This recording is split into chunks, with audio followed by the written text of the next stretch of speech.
안녕하세요. 지한이 아빠입니다. 오늘은 경제적인 자유를 꿈꾸는 직장인 왜 주로 아파트에 투자를 해야 하는가? 부제로는 이제 자산 관리는 남들이 다 알아서 해준다. 이런 취지로 좀 말씀드려 보도록 하겠습니다. 저희 채널의 목적이 현재 하고 있는 직장 생활과 자신의 캐리어를 계속 유지하면서, 즉 현금 흐름을 계속 가져가면서 장기적으로 경제적인 자유를 획득하는 것을 목적으로 하고 있죠. 따라서 여러 투자 방식이 있을 수 있습니다. 주식이라든지 채권이라든지 선물 옵션 있는데, 그 중에 제가 생각하는 가장 안전하면서 수익을 올릴 수 있는, 그 다음에 지속적인 현금 흐름을 만들 수 있는 방법 중에 하나가 저는 아파트라고 생각합니다. 일단 아파트의 장점, 단점 이런 걸 논의하기 전에 왜 아파트에 투자를 하는 것이 좋은지 일단 10가지 정도 좀 말씀드려 보도록 하겠습니다. 첫 번째로는 투자 대상이 표준화되어 있고 제품화되어 있습니다.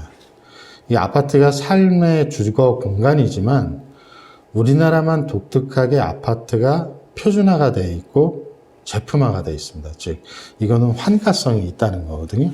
언제든지 내가 원할 때 많은 손해를 보지 않고 팔 수 있다라는 장점이 있는 거죠. 저희 아파트 같은 경우, 저희 나라 아파트 같은 경우 34평 하면 머릿속에 떠오르는 게 있죠. 방 3개에 화장실 2개에 거실 큰 방 하나. 17평 이러면 방 하나에 화장실 하나, 큰 거실 하나. 이런 식으로 이제 제품들, 투자의 대상으로 봤을 때는 이게 표준화가 되어 있다. 이게 또 투자의 가장 큰 장점 중에 하나죠. 두 번째는 한 번 투자하면 사실은 신경 쓸 일이 거의 없습니다. 사실 이게 저는 제일 큰 장점이라고 보는데요. 오피스텔이나 다른 투자 대상과 달리 아파트는 관리사무소에서 나의 아파트를 상당히 많이 관리를 해줍니다. 그리고 거기에 들어가는 대부분의 비용은 세입자가 내거든요. 따라서 한 번 투자를 해놓으면 사실 소유주 입장에서는 신경 쓸 일이 거의 많지 않죠. 큰 어떤 이슈가 발생하기 전에. 세 번째, 아파트를 투자 대상으로 했을 때는 리스크가 다른 투자 대상보다 작다. 즉 생각보다 가격이 하반 경직성이다. 이렇게 내려가는 것이 아니고 장기적으로 보면 이렇게 쭉 올라가는 형태의 패턴을 지금까지 보여줘 있고요. 네 번째는 투자 대상이 매우 많다. 결국 첫 번째 말씀드린 투자의 대상인 아파트가 표준화되어 있고 제품화되어 있고 거기에 투자 대상이 사실은 전국토죠. 전국토다 보니 어마어마하게 많은 투자 대상이 사실은 있는 거죠. 이게 이제 환가성을 사실은 보장해주는 내용이 되겠죠. 다섯 번째는 자료, 정보가 모든 이에게 다 공개되어 있다. 즉 조금만 공부하면 나의 재산 상태와 여유자금 상태에 맞는 투자처를 충분히 만들어낼 수 있습니다. 제가 나중에 서울 시내에 2억 원을 가지고 아파트를 투자했던 경험을 한번 말씀드릴 건데요. 자기의 여력에 맞게 투자할 수 있는 대상이 어마어마하게 많다. 그런 장점이 있을 수 있습니다. 여섯 번째로는 스칼핑도 가능하다. 이 스칼핑이 인디안의 머리를 벗겨내는 걸 의미하죠. 근데 이제 미국이 이제 식민지를 만들 때 인디안들 머리를 벗겨낸 것. 근데 투자의 대상에 보면 투자의 관점에서 보면 스칼핑이라는 단어는 아주 얇은 수익을 얻어내는 단타의 매매 이런 의미를 가지고 있습니다. 아파트도 마찬가지로 그런 것들이 충분히 가능하죠. 공부만 한다면. 예를 들면 수원의 어떤 영역의 단지가 조만간 새로운 공업단지가 생겨서 업체가 들어와서 가격이 상승할 가능성이 있다라고 판단이 되면 샀다가 1년 안에 팔아도 충분한 수익을 얻을 수 있거든요. 세금을 다 내더라도.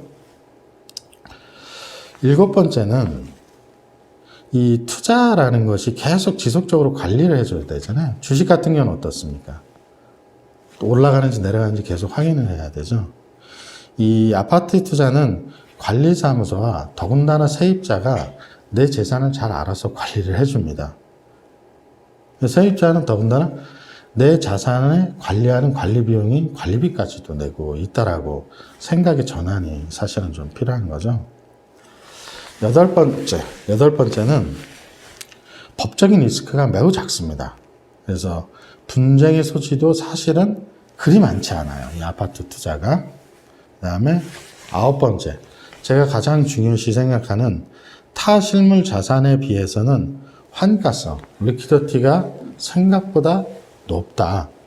최악의 경우엔 일부 손해를 보더라도 환가가 가능하다. 현금이 가능하고요. 또 하나는 아파트는 규격화되어 있고 가격이 대부분 공시되어 있기 때문에 사실은 담보로 대출을 받기에도 상당히 용이하죠. 다른 자산에 비해서. 오피스텔이나 아파트에 비해서 그런 장점이 있습니다. 마지막으로 제가 생각하는 10번째는 다른 알려진 세금들 이외에 리스크가 많지 않습니다. 어찌 보면 최근에 이제 과세 방향을 이렇게 생각해 보면 이게 또 오히려 장점이 될 수도 있다라는 저는 생각을 갖고 있는데요. 1년 이내에 아파트를 팔게 되면 60% 이상의 조정지역의 경우에 세금을 두드려 맞기는 하지만 수익이 난다라는 자신감이 있다면 나머지 40%의 이익을 얻을 수 있거든요. 그래서 이 알려진 세금, 컴플라이언스 요건, 이거 말고는 아파트가 딱히 리스크가 그렇게 많지 않다. 물론 고려를 해야 될 것이 내가 가지고 있는 여유 자금이 어느 정도 되는지, 그 다음에 이런 것들을 충분히 고려해야 되는데요. 공매나 경매나 주식이나 이런 것에 전문가가 되는 것보다는 아파트를 통해서 우리 채널의 목적은 직장 생활을 계속 유지하면서 경제적인 자유를 어느 정도 확보하는 그런 관점이기 때문에 제일 중요한 것은 리스크가 적어야 하거든요. 그러니까 내가 투자를 한번 하더라도 특별히 신경 쓰지 않고 리스크가 적은 상태를 계속 유지하면서 수익을 낼 수 있는 이런 방법들을 생각해 보면 그동안 경험치에 비춰보면 아파트 투자가 가장 적합하지 않은가. 그래서 이런 아파트를 어떻게 투자해야 하는지 그런 실제적인 사례는 이제 차차 하나씩 제 경험치를 설명드리도록 하겠습니다. 오늘은 경제적인 자유를 꿈꾸는 직장인 왜 주로 아파트에 투자해야 되는가에 대한 저의 생각을 말씀드렸습니다. 감사합니다.